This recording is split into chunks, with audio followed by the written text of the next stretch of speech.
Now, fair Hippolyta, our nuptial hour draws on apace. 4 happy days bring in a new moon. But, oh, methinks, how slow this old moon wanes. 4 days will quickly steep themselves into night. 4 nights will quickly dream away the time. And then the moon, like to a silver bow, new bit in heaven, shall behold the night of our solemnities. Hippolyta, I wooed thee with my sword, and won thy love, doing thee injuries. But I will wed thee in another key, with pomp, with triumph, and with reveling. Happy be Theseus, our renowned Duke. Thanks, good Aegeus. What is the news with thee? Full of vexation come I, with complaints against my daughter Hermia. Stand forth, Demetrius. My noble lord, this man hath my consent to marry her. Stand forth, Lysander, and my gracious Duke. This man hath bewitched the bosom of my child. Thou, Lysander, thou hast given her rhymes, and interchanged love tokens with my child. With cunning thou hast filched my daughter's heart, and turned her obedience, which is due to me, to stubborn harshness. And my gracious Duke, be it so before your grace, she will consent to marry with Demetrius. I beg the ancient privilege of Athens. As she is mine, I may dispose of her, which shall either be to this gentleman, or to her death. What say you, fair Hermia? Now be advised, fair maid, to you your father must be as a god. Demetrius is a worthy gentleman. So is Lysander. In himself he is, but in this kind, once your father's grace, the other must be held the worthier. I would my father looked, but with my eyes. Rather your eyes must with his judgment look. I do entreat your grace to pardon me. I know not by what power I made bold, but I beseech your grace that I may know the worst that may befall me in this case, if I refuse to wed Demetrius. Either to die the death, or to abjure forever the society of men. Therefore, fair Hermia, question your desires. For if you yield not to your father's choice, you can endure the livery of a nun. So will I grow, so live, so die, my lord, ere I will my virgin patent up. Take time to pause, and by the next moon, the sealing day betwixt my love and me, for everlasting bond of fellowship. On that day, either we're prepared to die for disobedience to your father's love, or else to wed Demetrius. Relent, sweet Hermia, and Lysander, yield thy crazy title to my certain right. You have her father's love, Demetrius. Let me have Hermia's. Do you marry him? Scornful Lysander! Sure he hath my love. And what is mine, my love shall render him, as she is mine, and know my right of her I do a stay unto Demetrius. I am, my lord, as well derived as he, as well possessed. My love is more than his. My fortune's way is fairly raked. I am beloved of Bidius Hermia. Why should I not then prosecute my right? Demetrius, I'll avouch it to his head, made love to Nadar's daughter Helena, and won her soul. And she, sweet lady, dotes, devoutly dotes in idolatry upon this spot and an inconstant man. I must confess that I've heard so much. Demetrius, come. And come, Aegeus, you shall go with me. I have some private schooling for you both. As for you, fair Hermia, look you arm yourself to fit your father's fancies, otherwise the law of Athens yields you up, which by no means we may extenuate to death or to a vow of single life. Come, my Hippolyta.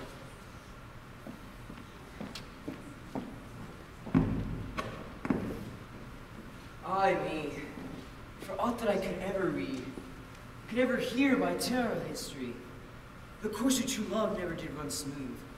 Let us teach our child patience. A good persuasion, therefore hear me, Hermia.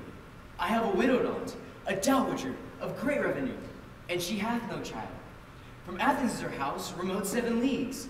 There, gentle Hermia, may I marry thee, and to that place the sharp Athenian law could not pursue us. If thou lovest me then, still forth to thy father's house tomorrow night, and in a wood, a league without the town, I shall stay for thee. My good Lysander, I swear to thee by Cupid's strongest bow, in that same place thou hast appointed me, tomorrow truly will I meet with thee. Godspeed, fair Helena, whither away? Will you be fair? Fair again unsaying. Demetrius loves your fair. Oh, happy fair, your eyes are lodestars, and your tongue's sweet air more tunable than lark to shepherd's ear when wheat is green and hawthorn buds appear. Sickness is catching. Oh, were figures so yours would I catch, fair Hermia. Ere I go, my ear would catch your voice, my eye your eye, my tongue would catch your tongue's sweet melody. Oh, teach me how you look, and with what art you sway the motion of Demetrius' heart. I frown upon him, yet he loves me still. That your frowns can teach my smile such skill. I give him curses, yet he gives me love. Then my prayers with such affection move. The more I hate, the more he follows me. The more I love, the more he hateth me. His folly, Helena, is no fault of mine. None but your beauty. That fault were mine. Take comfort. He no more shall see my face. Lysander myself shall fly this place. Helena, to you our minds will we unfold. Tomorrow night, when Phoebe doth behold her silver visage in the watery glass, decking with liquid pearl the bladed grass. A time when lovers' flights doth still conceal, from Athens' gates have we devised to steal. And in the wood, where often you and I, upon faint primrose beds were wont to lie, emptying our bosoms of their counsel sweet, there my Lysander myself shall meet. And thence from Athens turn away our eyes, to seek new friends in strangers' companies. Farewell, sweet playfellow, pray thou for us, and good luck grant thee thy Demetrius.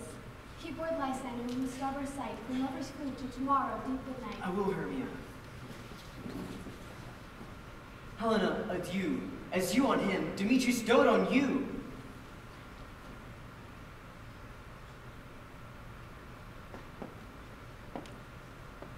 How happy some or other some may be. Through Athens I am thought as fair as she, but what of that? Demetrius thinks not so. He will not know what all but he do know, for love looks not with the eyes, but with the mind, and therefore is winged Cupid painted blind. For ere he looked upon Hermia's eyne, he hailed down oaths that he was only mine, and when these oaths some heat from Hermia felt, so he dissolved, showers of oaths did melt.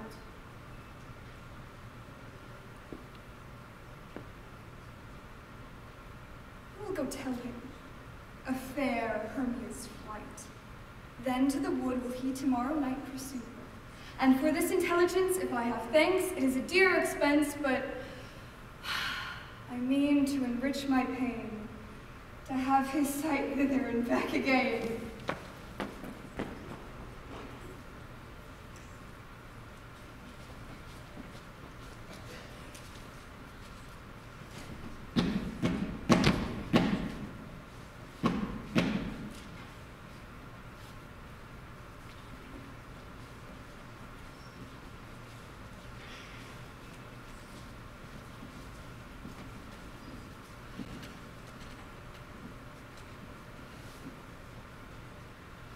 Is all our company here?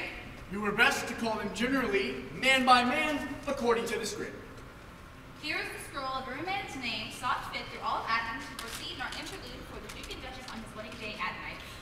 First, good Peter Quince, say what the play treats on, call forth your actors, and so grow to a point. Mary, our play is the most lamentable comedy and cruel death of Pyramus and Thisbe. A very good piece of work, I assure you. Now, good Peter Quince, call forth your actors by the scroll. Masters, spread yourselves.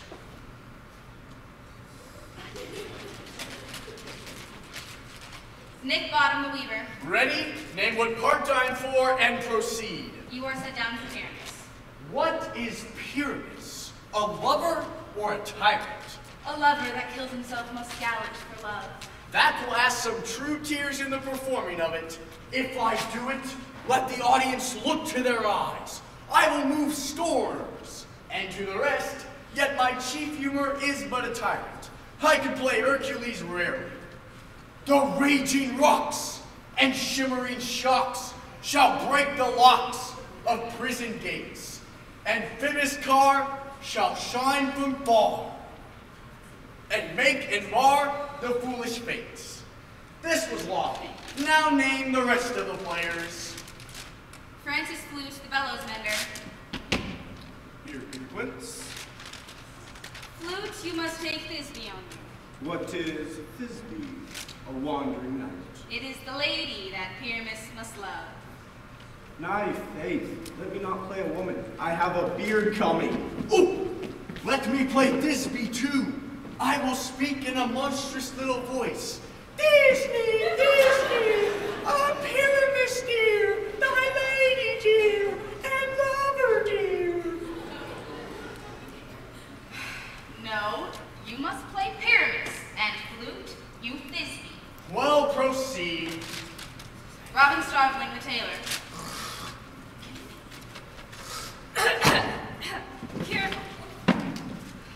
Here, Peter Quince.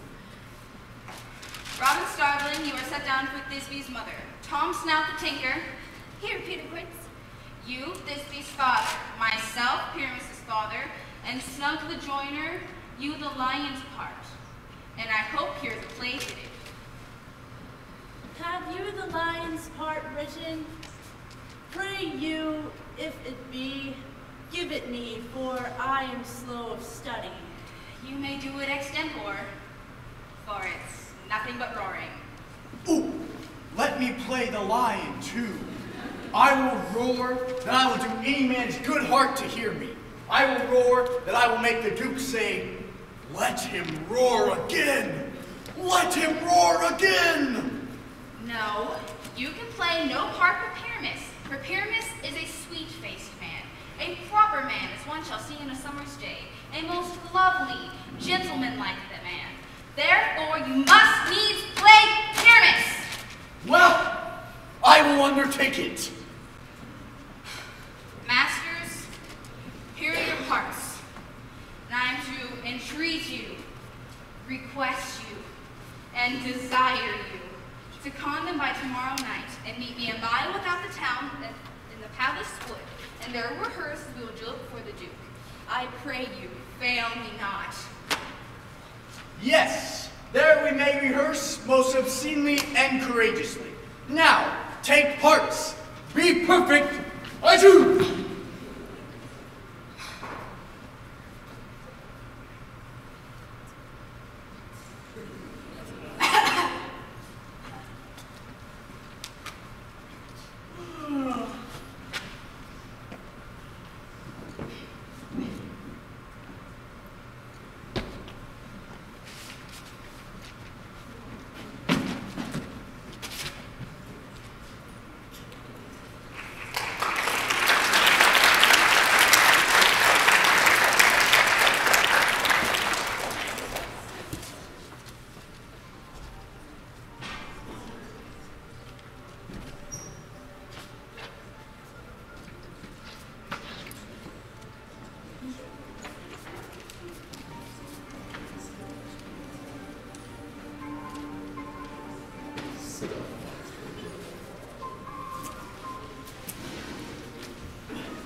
Take heed the queen not come within his sight, for Oberon is passing, fell and wrath. For she doth in her attendance hath a lovely boy stolen from an Indian king. She never had so sweet a changeling, but Oberon would have the child, neither was trained to trace the forest wild, but she perforce withholds the lovely boy, and crowns him with flowers, and makes him all her joy. And now they never meet in a grove or green by fountain clear, spangled starlight sheen. But they do swear, and all their elves for fear creep into acorn cups and hide them there. Either I mistake your shape and make it quite, or else you are the a shrewd and knavish sprite called Robin Goodfellow. Are not you she that frights the maidens of the villagery? Those that hobgoblin call you sweet puck, you do their work and they shall have good luck. Are not you she? Mouse speakest to right. I am that merry man from the night. But, room fairy, here comes Oberon. And here my mistress, would that he were gone. Ill met by moonlight, proud Titania. What jealous Oberon! Fairies, skip hence! I have forsworn his bed and company. Tarry, rash wanton. Am not I thy lord? Then I must be thy lady. Why art thou here but that, forsooth, the bouncing Amazon, your buskin mistress and warrior love, to Theseus must be wedded, and you come to bring their bed joy and prosperity. How canst thou thus for shame, Titania, glance at my credit with Hippolyta, knowing I know thy love to Theseus?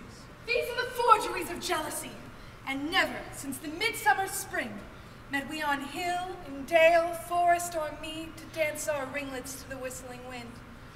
But with thou brawls, thou hast disturbed our sport, and therefore the winds, piping to us, as in vain, have sucked up from the sea contagious fogs, which falling upon the land have every pelting river made so proud that they have overborne their continents.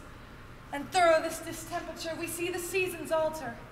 The spring, the summer, the childing autumn and angry winter change their wonted liveries, and the mazed world by their increase knows not which is which.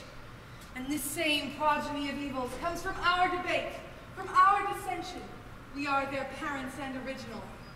Do you amend it then? It lies in you. Why should Titania cross her Oberon? I do but beg a little changeling boy to be my henchman. Set your heart at rest. The fairy land buys not the child of me. His mother was a votress of my order, and in the spiced Indian air by night, full often hath she gossiped by my side, and sat with me on Neptune's yellow sands, marking the embarked traders on the flood. But she being mortal, of that boy did die, and for her sake do I rear up the boy, and for her sake I will not part with him. How long within this wood intend you stay? Perchance till after Theseus' wedding day. If you will see our moonlight revelries and dance in our round, then go with us. If not, shun me, and I will spare your haunts. Give me that boy, and I will go with thee. Not for thy fairy kingdom. Fairies away. I shall chide down right if we longer stay. Well, go thy way. Thou shalt not from this grove till I torment thee for this injury. My gentle Puck, come hither. Thou rememberest, since once I sat upon a promontory and heard a mermaid on a dolphin's back utter such dulcet and harmonious breath that the rude sea grew civil at her song, and certain stars shot madly from their spheres to hear the sea maid's music. I remember. Well, that very time I saw, but thou couldst not, flying between the cold moon and the earth, Cupid all armed. A certain aim he took in a fair vestal throned by the west, and loosed his love shaft smartly from his bow as to pierce 100,000 hearts. But I might see on Cupid's fiery shaft, quenched in the chaste beams of the watery noon, and the imperial votaress passed on, in maiden meditation, fancy-free. Yet marked I where the bolt of Cupid fell. It fell upon a little western flower, before milk white, now purple with love's wound, and maidens called it love in idleness. Fetch me this flower, the herb I showed thee once.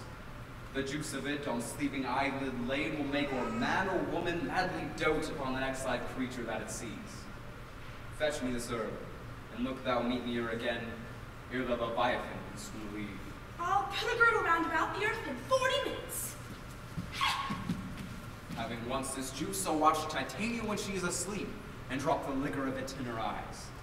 The next thing she then waking looks upon, be it on lion, bear, wolf, or bull, a meddling monkey or on busy ape, she shall pursue it with the soul of love. And ere I take this charm from off her sight, as I can take it with another herb, I'll make her render up her page to me. But who comes here? I am invisible, and I will overhear their conference. I love thee not, therefore pursue me not. Where is Lysander and fair Hermia? The one I'll slay, the other slay of me. Thou toldst me they were stolen unto this wood. Hence, get thee gone, and follow me no more. You draw me, you hard-hearted adamant. Do I entice you? Do I speak you fair? Or rather, do I not, in the plainest truth, tell you I do not, nor I cannot love you? And even for that, do I love you the more? I am your spaniel, and Demetrius, the more you beat me, I will fawn on you. Use me but as your spaniel. Spurn me, strike me, neglect me, lose me. Only give me leave, unworthy as I am, to follow you. What worser place can I beg in your love, and yet a place of high respect with me than to be used as you use your dog? Tempt not too much the hatred of my spirit, for I am sick when I do look on thee. I am sick when I look not on you. You do impeach your modesty too much, to leave the city and commit yourself into the hands of one that loves you not, to trust the opportunity of night and the ill counsel of a desert place with the rich worth of your virginity. Your virtue is my privilege, for that it is not night when I do see your face. I'll run from thee, and hide thee in the brakes, and leave thee to the mercy of wild beasts. Why this hath not such a heart as you? I will not stay thy questions. Let me go, or if thou follow me, do not believe, but I will do thee mischief in the wood. Aye, in the temple, the town, the field, you do me mischief. Aye, Demetrius, your wrongs do set a scandal on my sex. We cannot fight for love as men may do. We should be wooed, and we're not made to woo. I'll follow thee and make a heaven of hell, to die upon the hand I love so well. Fare thee well, nymph. Ere he do leave this grove, thou shalt fly him, and he shall seek thy love. Hast thou a flower there? Welcome, wanderer. Hi! There it is. I pray thee give it to me. I know a bank where the wild thyme blows, where oxlips and nodding violet grows. There lies Titania sometime of the night, lulled in these flowers with dances and delight. And with the juice of this I'll streak her eyes and make her full of hateful fantasies. Take thou some of it, and seek through this grove. A sweet Athenian lady is in love with a disdainful youth. Anoint his eyes, but do it when the next thing he espies may be the lady. Thou shalt know the man by the Athenian garments he hath on. Affect it with some care, that he may prove more fond on her than she upon her love. And look thou meet me ere the first cock crow. Fear not, my lord, your servant shall do so.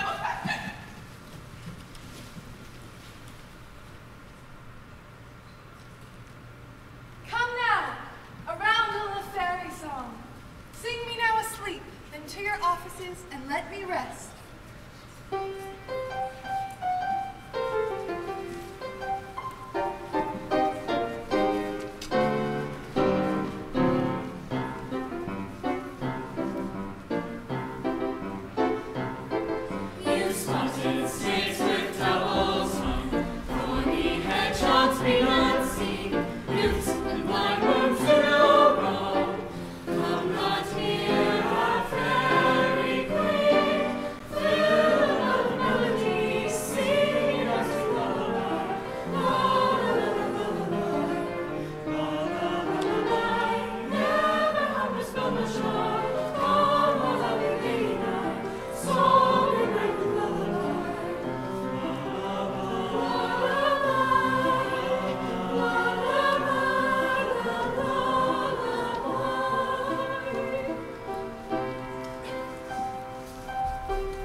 Hence away, all is well. One aloof stands, sentinel.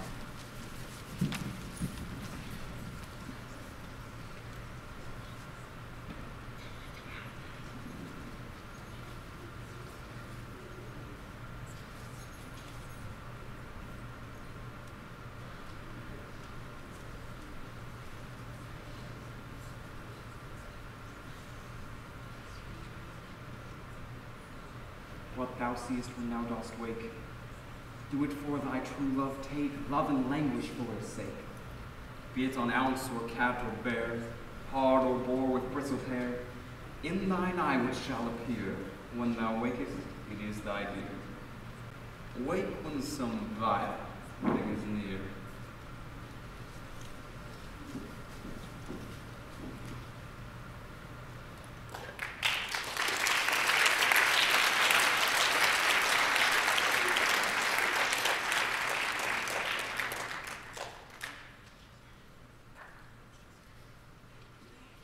Fair love, you faint with wandering in the wood. And to speak troth, I have forgot our way.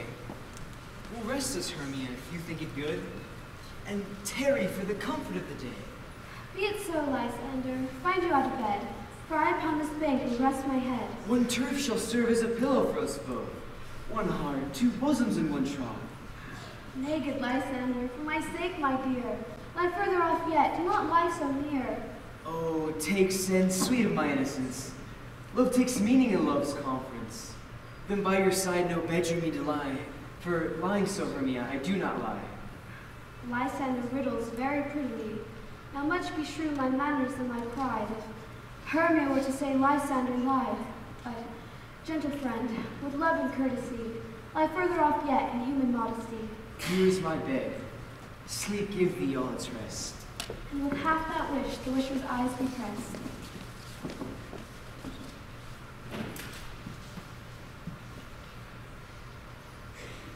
Through the forest have I gone, but Athenian found I none on whose eyes I might approve this flower's force and stirring love. Night and silence. Who is here? Oh. Weeds of Athens he doth wear. This is he, my master said, despised the Athenian maid. And here the maiden sleeping sound on the dank and dirty ground.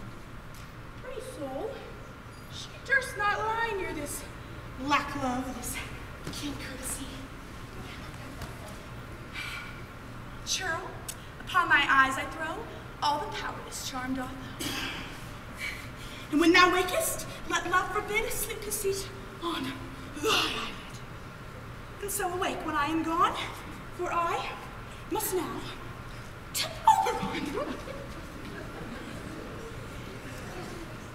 Stay though thou kill me, sweet Demetrius. I charge thee hence, and do not haunt me thus! Oh, wilt thou, dark thing, leave me? Do not so. Stay on thy own peril. I alone will go.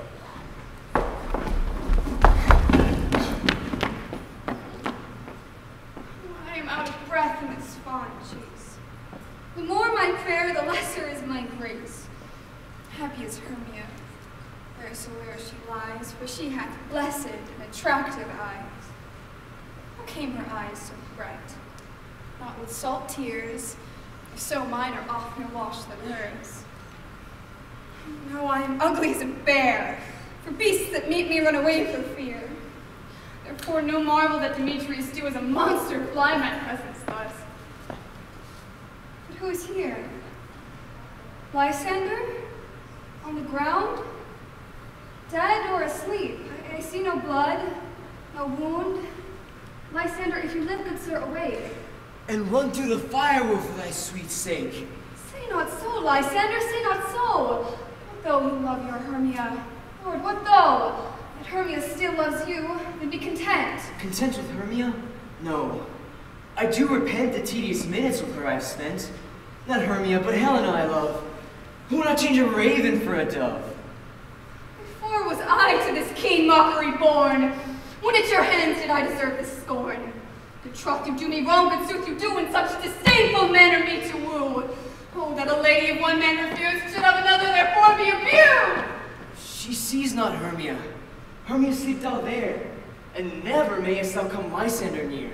And here, I trust your love and might to honor Helena and to be her knight. Help me, Lysander. Help me do thy best to pluck this crawling serpent from my breast. I need for pity what a dream is here. Lysander, look how I quake with fear. You thought a serpent eat my heart away, and you sat smiling at its cruel prey. Lysander? What removed? Lysander, Lord? What, had a hearing, no sound, no word? No? Then I will perceive that you are not nigh. Either death or you I'll find immediately.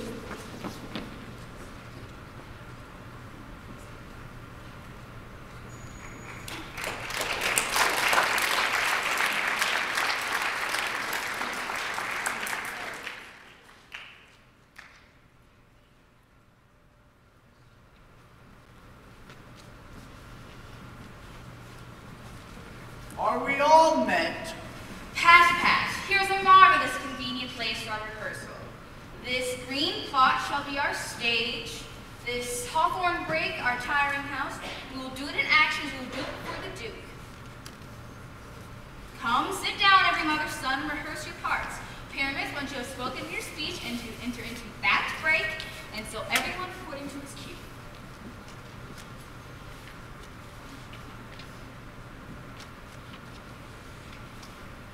Hempen homespuns of me, swaggering here, so near the cradle of the fairy queen.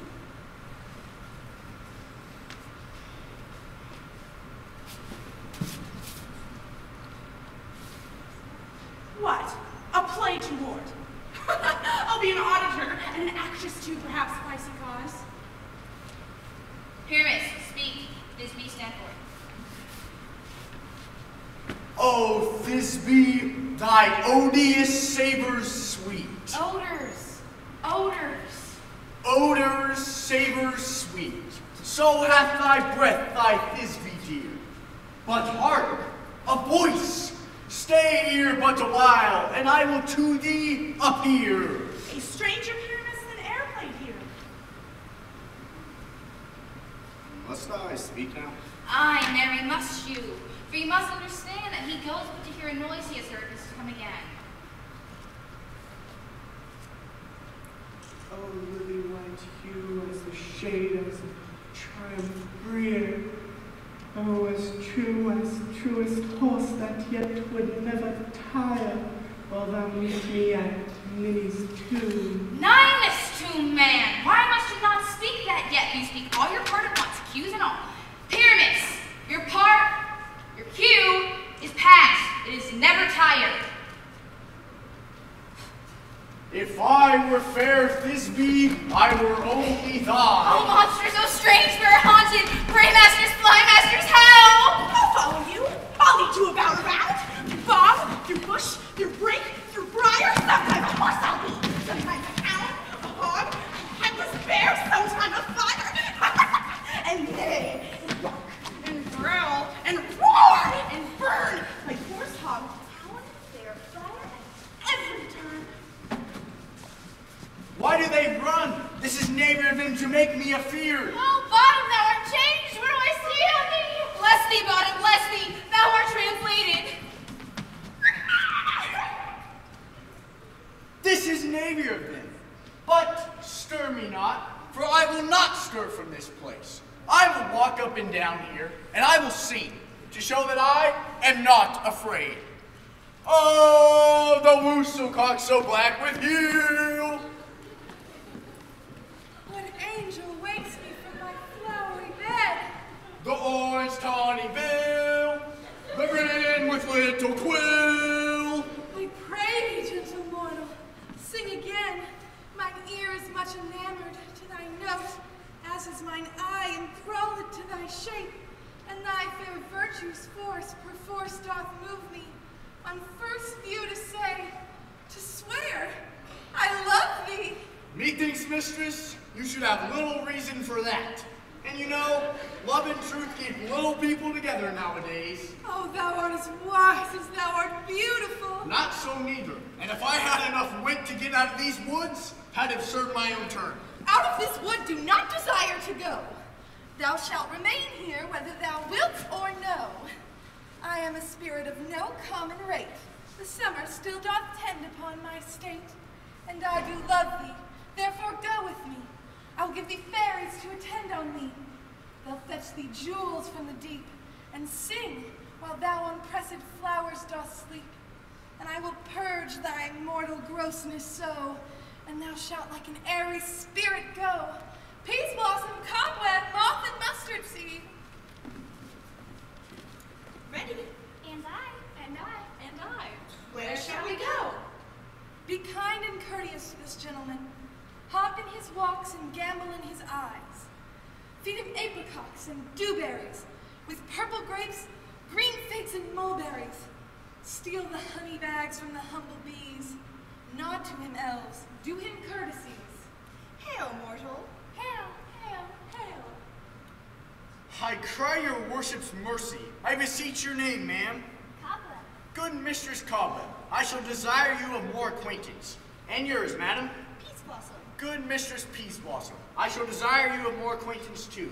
And yours, ma'am. Mustard seed. Good Mistress Mustard Seed. Come, tie up my love's tongue. Lead him to my bower. Bring him silently.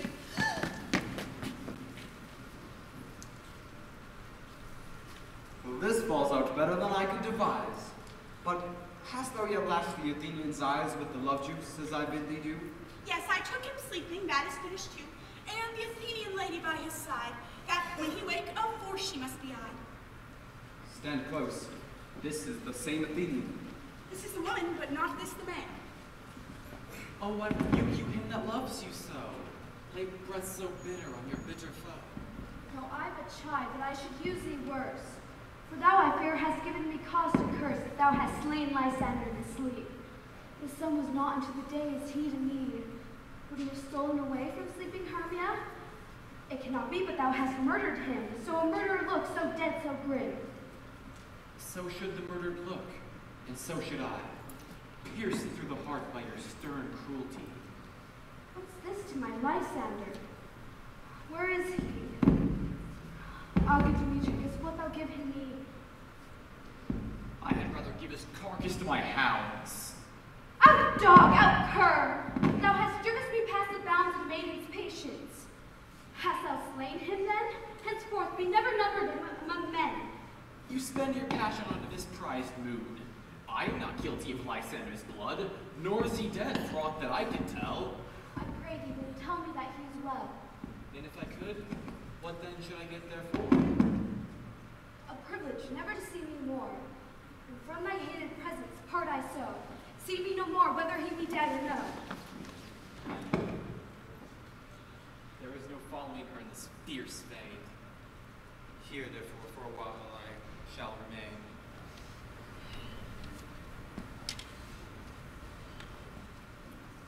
What hast thou done? Thou hast mistaken quite and laid the love juice on some true love sight. About the wood go swifter than the wind, and Helena of Athens wilt thou find. All fancy sick and pale of cheer, with sighs of love that cost the fresh blood dear. By some illusion, see thou bring her here. I'll charm his eyes against she do appear. I go, look how I go, swifter than the arrow from the Tartar's bow. Flower of this purple dye, hit with Cupid's archery. Sink an apple of his eye, and when his love he doth espy, let her shine as gloriously as the Venus of the sky. When thou wakest, if she be by, beg of her for remedy. Captain of our fairy band, Helena is here at hand. And the youth mistook by me, pleading for a lover's fee. Shall we there vaun pageancy? Lord, what fools these mortals be! Stand aside. The noise they make will cause Demetrius to awake. Why should you think that I should woo and scorn? Scorn and derision never come in tears. Look when I vow, I weep and vow so born. In their nativity all truth appears. 'Tis Those are Hermia's. Will you give her ore? I had no judgment went to her, I swore. Nor none in my mind, now you give her ore. Demetrius loves her, and he loves not you. Oh, Helena, goddess, nymph, perfect, divine. Spite! Oh, hell! I see you were all bent to set against me for your merriment. You both are rivals and love Hermia, and now both rivals to mock Helena. You are unkind, Demetrius. Be not so. For you love Hermia, this you know I know. And here, with all goodwill and with all my heart, and Hermia's love, I yield you up my part. And to yours of Helena, to me bequeath, whom I do love and will do to my death. Never did mockers waste more idle breath. Lysander, keep thy Hermia, for I will none. If ever I loved her, all that love is gone. Not by mine eye, Lysander found. Mine ear, I think, it brought me to thy sound. But why unkindly dost thou leave me so? Why should he stay? Whom love doth press to go? What love could press Lysander from my side? Lysander's love that would not let him bide. Fair Helena, who more in guilds tonight than all yon fiery oes and eyes of light. Why seekest thou me? Cannot this make thee know the hate I bear thee made me leave thee so? Speak not as you think, it cannot be. Oh, she is one of this confederacy.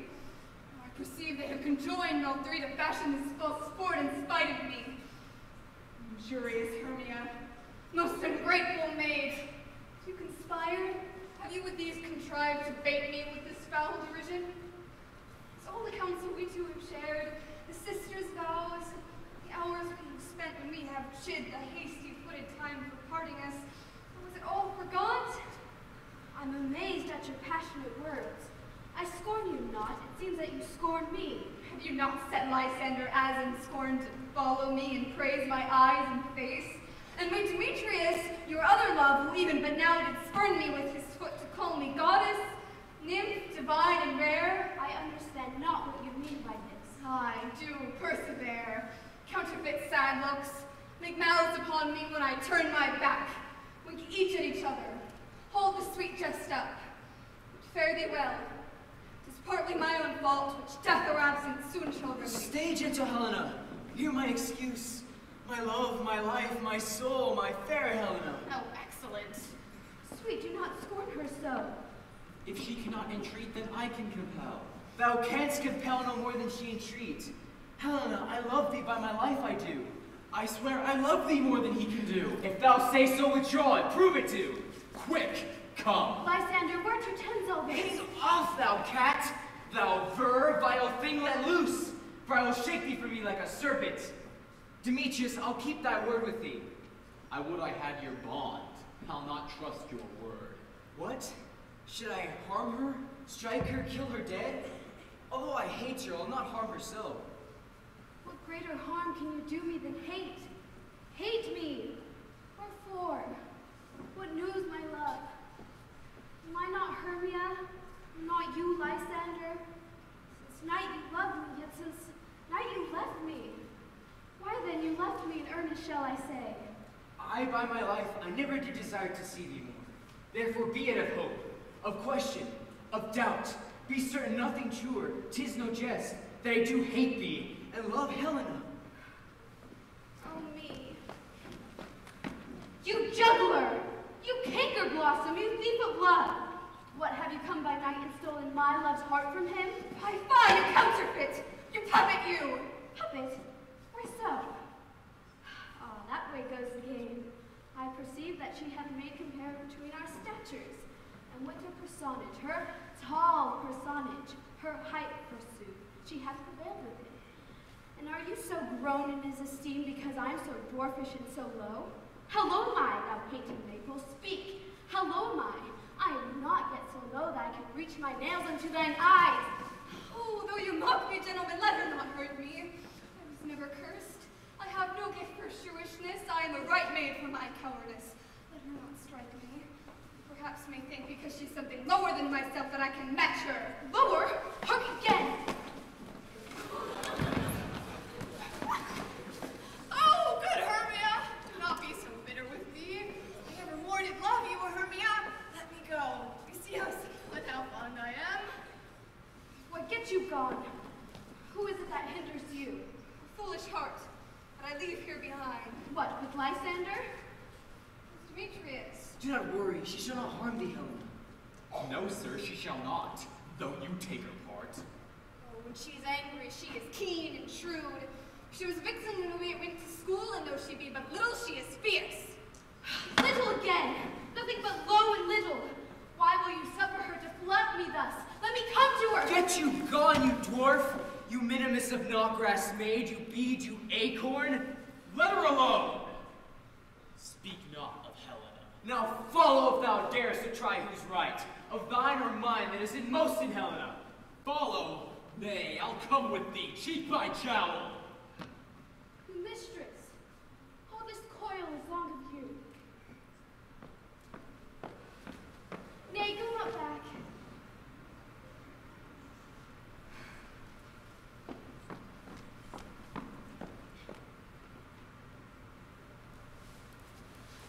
I will not trust you!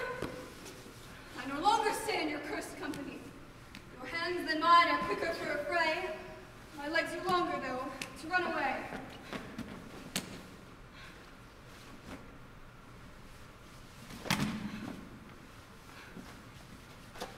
I'm amazed and know not what to say.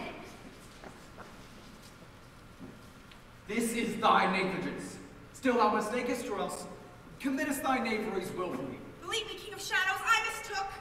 Did you not say I should know the man by the Athenian garment he had on? And so far, blameless proves my enterprise, as I have anointed Athenian's eyes. And I am so glad it did so sort, as if their jangling I esteem as sport. Seest these thou seek a place to fight. I, therefore, Robin, overcast the night, and lead these testy rivals so astray as not to come within another's way. To lower their brows doth counterfeiting sleep, with leaden legs and batty wings doth creep. Then crush this herb into Lysander's eye, whose liquor hath this virtuous property, to take from thence all error with his might, and make his eyeballs roll with wanted sight. When he next wake, all this derision shall seem a dream and fruitless vision. While I in this affair with thee employ, I'll to my queen and beg her Indian boy. Then I will her charmed eye release from monsters' view, and all things shall be peace. But haste, make no delay. We may effect this business yet your day.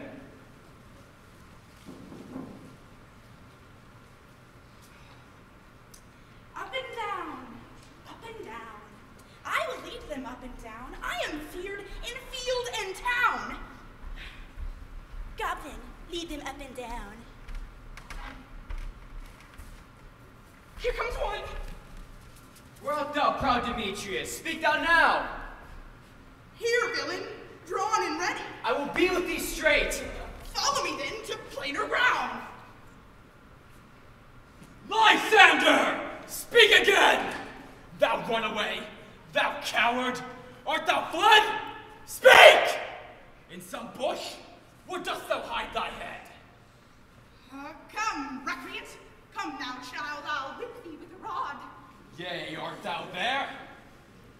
We'll try no manhood here.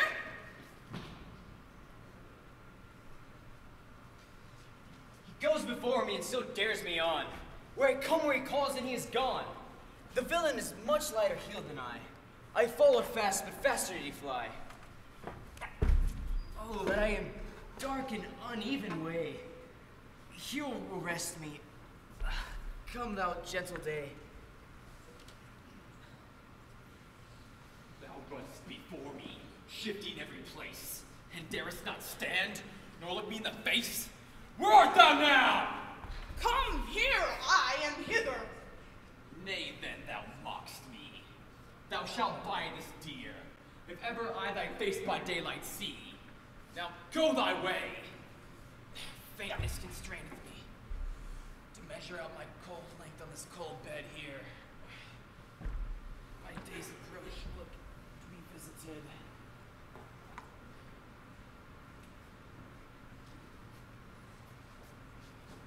Oh, weary night. Oh, long and tedious night. Abate thy hour. Shine comforts from these that I may back to Athens by daylight from these that my poor company detest. And sleep sometimes shuts up sorrow's eye, steals conceal me a while for mine own company.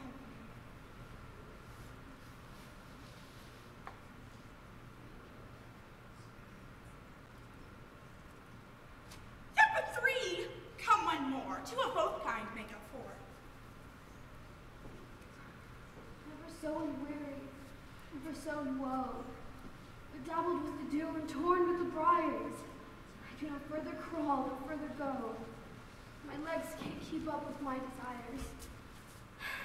And shield thy standard. Here I will rest me.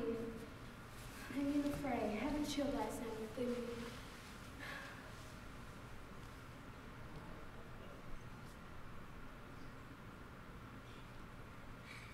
On the ground sleep sound. I'll apply to your eye, gentle lover, remedy.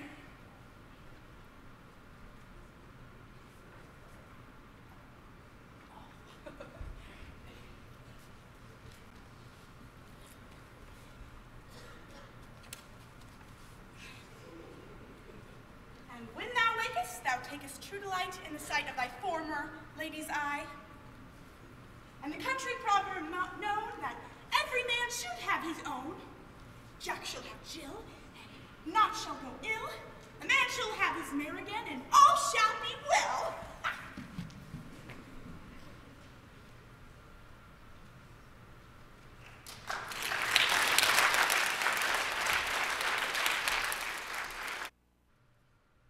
Come, sit thee upon this flowery bed, while I thy amiable cheeks do coy, and stick musk roses in thy smooth, sleek head, and kiss thy fair, large ears, my gentle joy. Where's Peas Blossom? Ready? Scratch my head, Peas Blossom. Where's Mademoiselle Cobweb? Ready? Good ma'am, get you your weapons in your hand and kill me a red-hipped bumblebee on top of a thistle. And good ma'am, bring me the honey bag. Where's Mustard Seed? Ready? What's your will? Nothing, good mistress, but to help Cavalry Cobweb to scratch. I feel that I am marvelously hairy about the face, and I'm such a tender ass that I must scratch. Come, my love, what thou desirest to eat. I have a venturous fairy that will seek the squirrel's hoard and fetch thee new nuts. I'd rather have a handful or two of dried peas, but stir me not, for I have an exposition of sleep come upon me. Sleep thou, and I will wind thee in my arms. Fairies, be gone, and be always away. So doth the woodbine, the sweet honeysuckle gently entwist. The female ivy so enrings the barky fingers of the elm. Oh, how I love thee, how I dote on thee. Welcome, good Robin. Seest thou this sweet sight? Her dotage now I do begin to pity, for meeting her of late behind the wood, seeking favors from this hateful fool, I did upbraid her and then fall out with her. I then did ask of her her changeling child, which straight she gave me, and the fairy sent him to my bower on fairyland. And now I have the boy, I will undo this hateful imperfection of her eyes. And, gentle Puck, take this transformed scalp from off the head of this Athenian swain, that, he awakening when the other do, may all to Athens back again repair, and think no more of this night's accidents, but as the fierce vexation of a dream.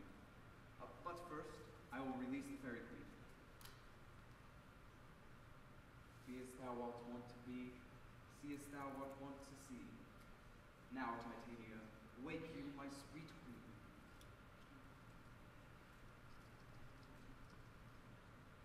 My, Oberon, what visions have I seen?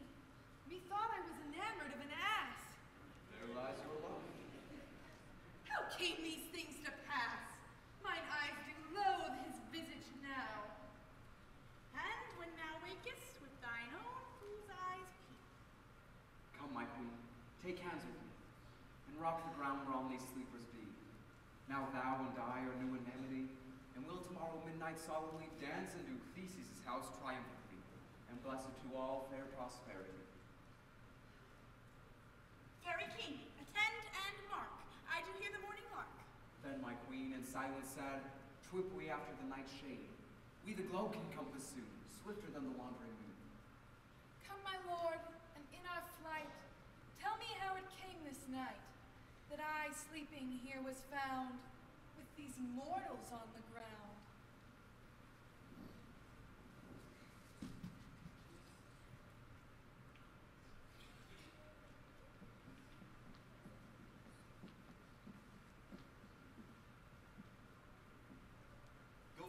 forester, for now our observation is performed. And now that we have devoured of the day, my love shall hear the music of my hounds. A couple in the western valley, let them go. Dispatch, I say, and find the forester. I was with Hercules and Cadmus once, when in a wood of Crete they bayed the bear with hounds of Sparta. Never have I heard such gallant chiding, for besides the groves, the skies, the fountains, every region near seemed all one mutual cry. I've never heard so musical a discord, such sweet thunder. My hounds are bred out of the Spartan kind. Judge when you hear. But soft! What nymphs are these? My lord, my daughter this is. And this Lysander. Demetrius this is. And Helena, Oneidar's Helena. I wonder if they're being here tonight. No doubt they rose up early to observe the rite of May. And hearing of our intent, they came to grace our Sylmides. But speak, Aegeus. Is this not the day that Hermia was supposed to make decision of her love? It is, my lord. Go, bid the huntsmen wake them with their horns.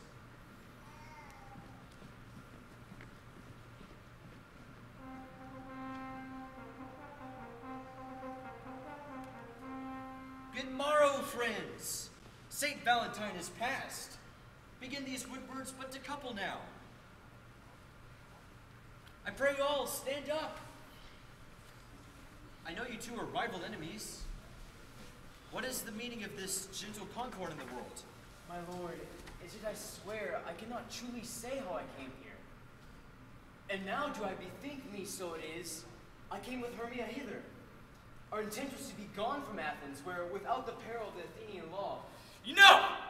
Enough! You have enough, my lord! I beg the law upon his head! They would have stolen away. They would have, Demetrius. Therefore I could have defeated you and I. With my consent that she should be your wife. My lord, I know not by what power, but by some power it is. My love to Hermia melted as the snow. The object and pleasure of mine eye is Helena. To her, my lord, was I betrothed, ere I saw Hermia. But like in sickness did I loathe this food. But as in health, come to my natural taste. Now do I wish it, love it, long for it, and will forevermore be true to it. Aegeus, I will overbear your will. For in the temple by and by with us, these couples shall eternally be knit. Away with us to Athens, 3 and 3, we'll host a feast of great solemnity. Come, my Hippolyta.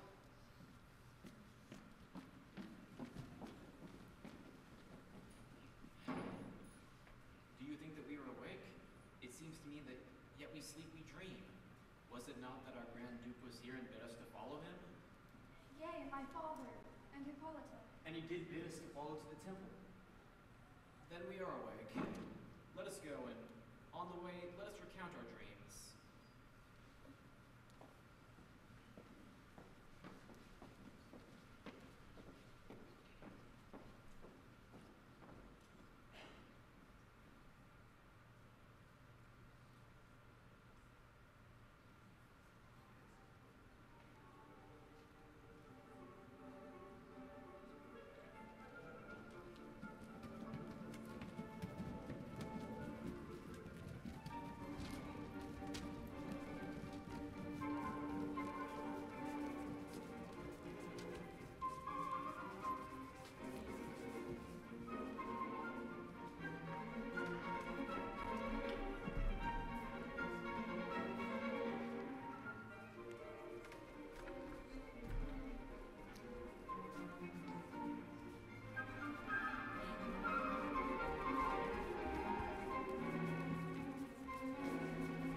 and I will answer, most fair Pyramus, hi-ho!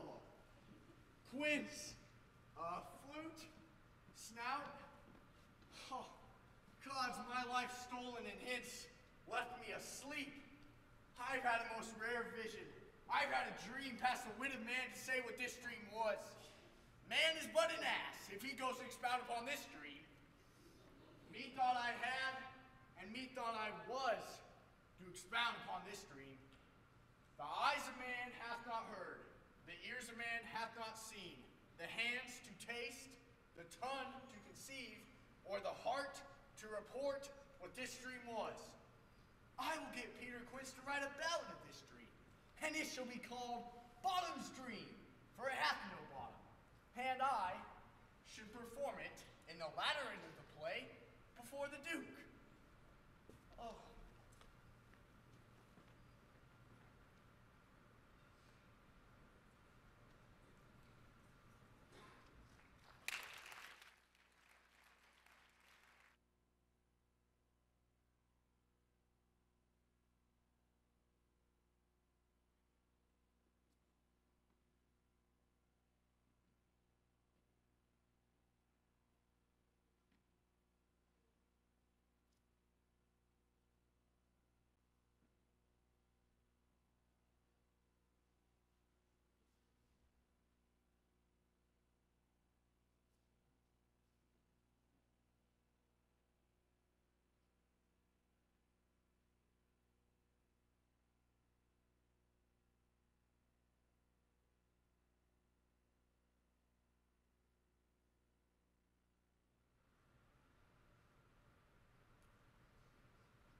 Masters, the Duke is coming from the temple, and there's 2 or 3 lords and ladies more married.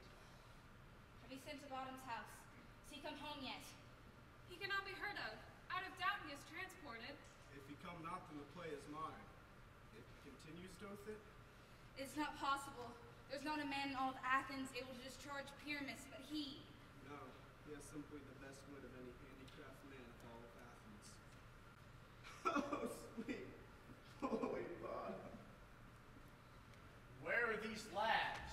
Where are these hearts? Oh, Bottom! Oh, sweet Bottom, a most courageous day, a most happy hour! Masters, I'm to discourse wonders, but ask me not, for if I tell you, I'm no true Athenian. Oh, tell us, sweet Bottom. Not a word of me. All that I will say is, the Duke hath dined.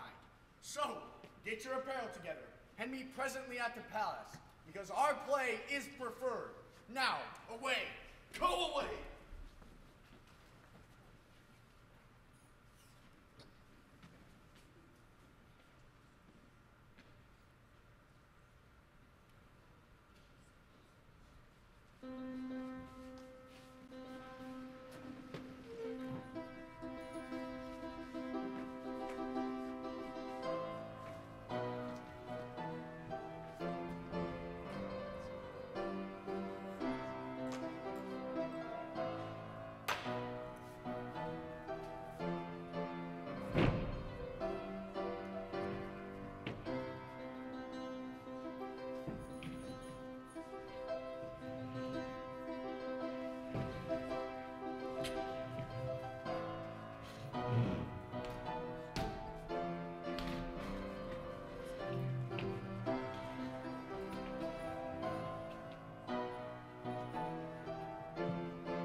more strange than true. I never may believe these antique fables nor these fairy toys. Lovers and madmen have such seething brains, such shaping fantasies that apprehends more than cool reason could ever comprehend. The lover, the lunatic, and the poet are of imagination all compact. Strong tricks have strong imagination, and if they were to apprehend joy, they would comprehend such bringer of that joy. Or, during the night, out of fear, imagine how easy a bush is supposed to bear. But all the story of the night told over, and all the minds transfigured so together, more witnesseth that fancy's images grows to something of great constancy, but howsoever strange and admirable. Here come the lovers, full of joy and mirth. Joy, gentle friends. Let joy and fresh days of love accompany your hearts.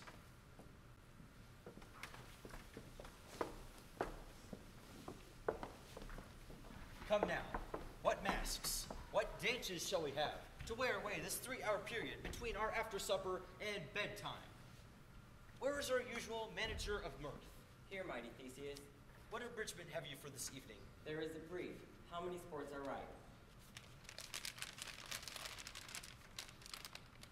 The Battle of the Centaurs, to be sung by an Athenian eunuch to the harp. Will none of that. A tedious brief scene of Pyramus and his young lover Thisbe, very tragical mirth. Merry and tragical, tedious and brief. This is wonderful hot ice and mysterious strange snow. How will we find the concord of this discord? A play there is, my lord, some 10 words long, which is as brief as I have known a play. But by 10 words, my lord, it is too long, which makes it tedious. For in all the play there is not one word act, one player fitted, and tragical, my noble lord. It is for Pyramus, therein doth kill himself, which I must confess, when I saw rehearsed, made mine eyes water. But more merry tears the passion of loud laughter never shed. Who is they that do play it?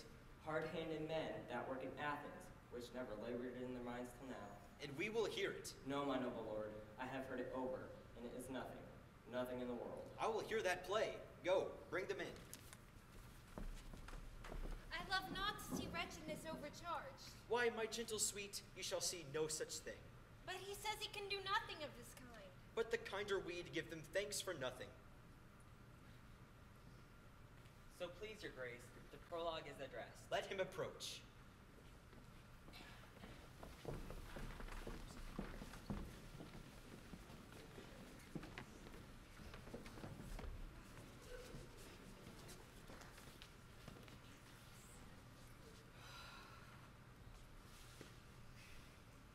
Gentles, perchance you wonder at this show, but wonder on, till truth make all things plain.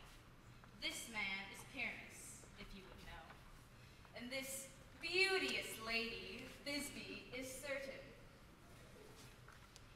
And this man with lime and rough cast presented wall, that vile wall which did these lovers sunder, and through wall's chink poor souls were content to whisper.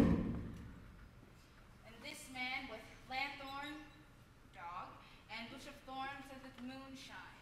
For if you would know, by moonshine did these lovers think no scorn to meet at Ninus' tomb, there to woo.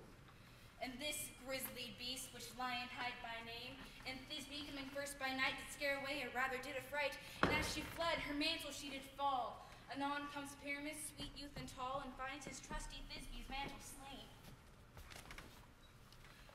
Whereat, with bloody, blameful blade, he bravely broached his boiling, bloody breast, and Thisbe, tearing in mulberry shade, his dagger drew and died.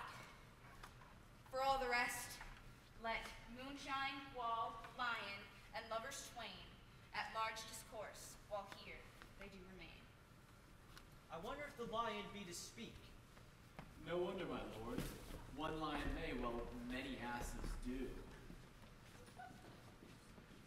In this same interlude, it doth befall that I once now by name present a wall, and as such a wall as I would have you think, in it had a crannied hole, or chink, through which the fearful lovers, Pyramus and Thisbe, did whisper often very secretly, this loam, this rough cast, and this stone doth show that I am that same wall. The truth is so. And here the cranny is, bright and sinister, through which the fearful lovers are to whisper. Would you desire Lyman here to speak better? It is the greatest partition that I've ever heard discourse, my lord. Pyramus draws near the wall. Silence. O grim-looked night, O night with hue so black, O night, alack, alack, alack! I fear my Thisbe's promises forgot, and O wall, O sweet and lovely wall, that stands between her father's ground and mine, O wall, show me thy chink to blink through with mine eyes. Thanks, courteous wall, you'll shield thee well for this. But what do I see? No Thisbe do I see. O wicked wall, cursed be thy stones for thus deceiving me. The wall, methinks, being sensible, should curse again. No, in truth, sir, he should not. The deceiving me is Thisbe's cue. She is to enter now. This will fall apart as I have told you. Here she comes. O wall, oh often hast thou heard my moans for parting my fair Pyramus and me. These lily lips have often kissed thy stones with Lyman handed up thee. I hear a voice. Now I will go to the chink to see my Thisbe's face. Thisbe! My love, I think. Think what thou wilt. I am thy lover's grace. Oh, kiss me through the hole of this vile wall. I'll kiss the wall's hole. Not your lips at all.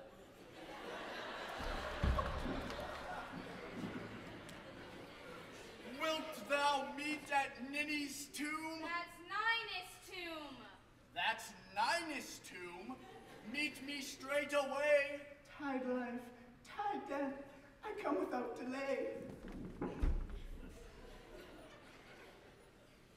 And I, wall, my part discharged so, away wall doth go. This is the silliest stuff that ever I heard. Here come two noble beasts in, a man and a lion.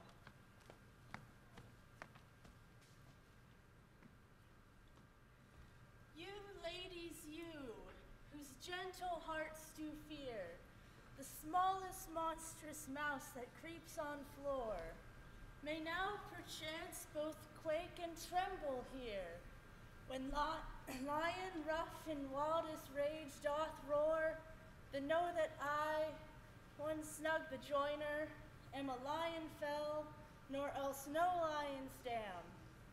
For if I should, as lion come in strife, into this place, 'twere pity on my life.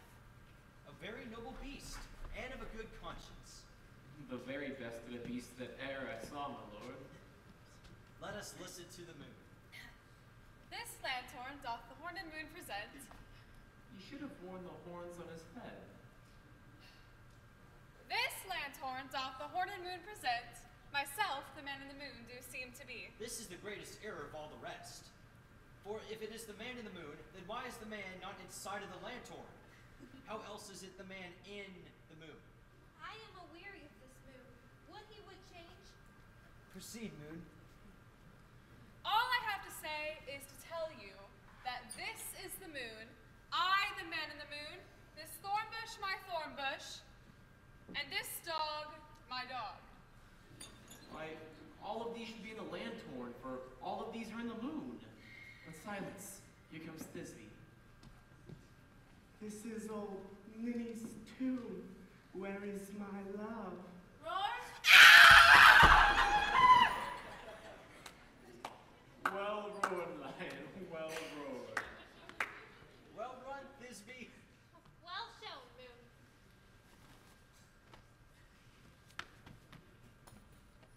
Sweet moon, I thank thee for thy sunny beams. I thank thee, moon, for thy glittering golden gleams.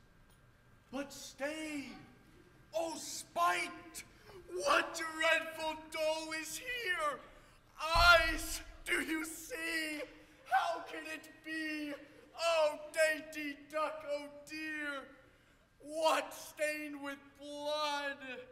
That, oh,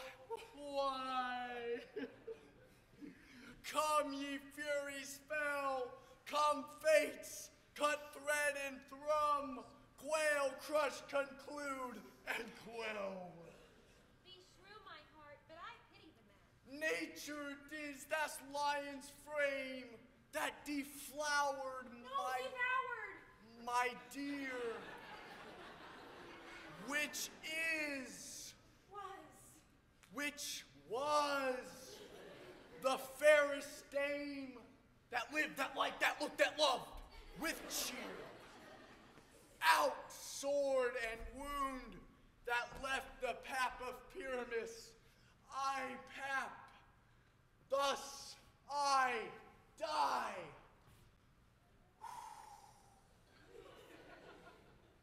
Thus,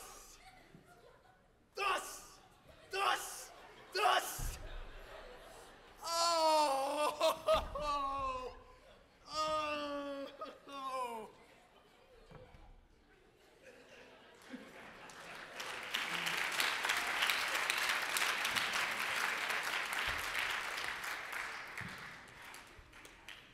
Now I am dead. Now I am fled. My soul is in the sky. Tun, lose thy light. Moon, take flight. Moon, take flight. And now I die.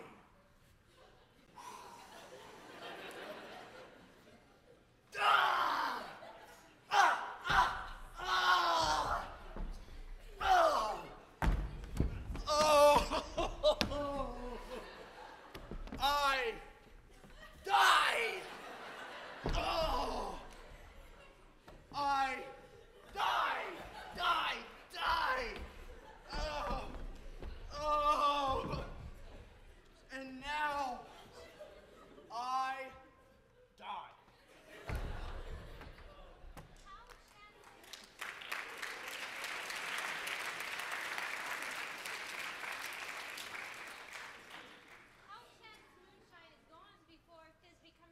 Finds her lover. She will find him by starlight, and her passion ends the play. Asleep, my love. What? Dead, my dove. Oh, Pyramus, arise. Eat. Speak. Quite dumb. The tomb must cover thy sweet eyes, these lily lips, this cherry nose, these yellow cowslip cheeks. Lovers make moan. His eyes were green as leeks. Oh, sisters three, come to me with hands as pale as milk and lay them in dawn, for you have shorn cat. His thread of silk. Come, trusty sword. This blade thy breast.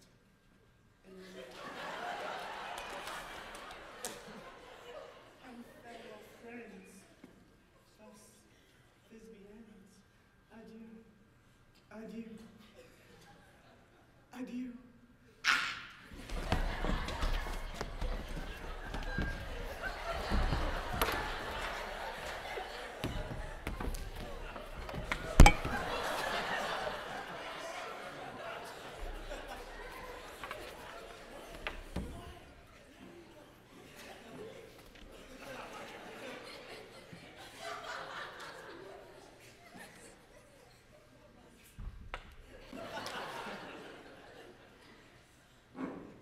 Lion and Moonshine are left to bury the dead. Aye, and Wall too. No, in truth, sir, the wall is down that party their fathers. Would it please you to sing the epilogue? No epilogue, I pray you. Your play needs no excuse.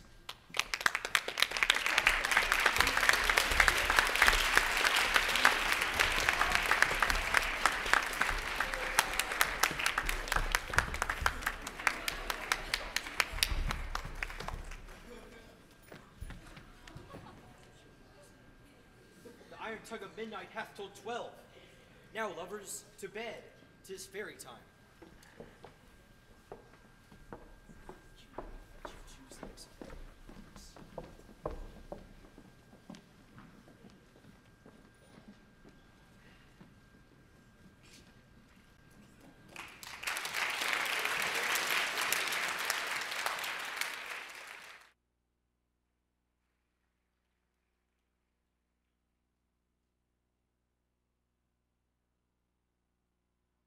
Break of day, through this house each fairy stray. To the best bride bed will we, which by us shall blessed be. And the issue there create, ever shall be fortunate. So shall all the couples three ever true and loving be. But this field do consecrate, every fairy take his gate, and each several chamber bless through this palace with sweet peace. Trip away, make no stay, and meet me all by break of day.